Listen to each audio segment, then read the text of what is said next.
Hello everyone, so let's continue the previous demo in this video. So first I will stop this simulation. Okay, it stopped. Now I'm going to paste this one here,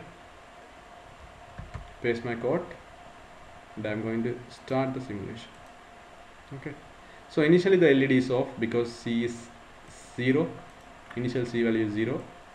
So obviously I didn't press the button, so C is not increasing. So this is true. 2 because 0 is a even number. Okay, so this is true.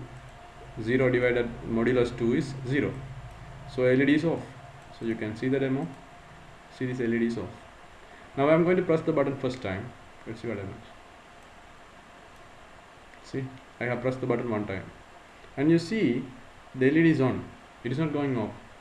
Okay, this is on state, guys. Maybe it is not that much power, but it is on. You will see when I switch it off. So now I am going to press it the next time, and I am expecting it the off because I am going to press the second time. Hold on. Okay, I have pressed the second time. Okay, now you see it is going off. Okay, maybe it is a little bit slow due to the simulation environment, but in real you will see it perfect. Now I am going to again press. Let's see it is getting on or not. See, it is on. For third time it is on.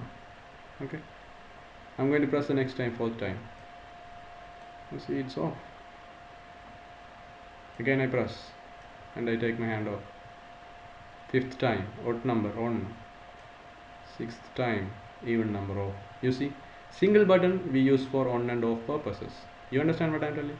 So I hope you have seen it now, it working. So I hope you will learn or pick up every single strategy and the coding logic I have used for the purpose, and you will try the same thing with the real Arduino and LED and resistor and push button, and I hope you will use these strategies in your future coding, whatever projects you are doing.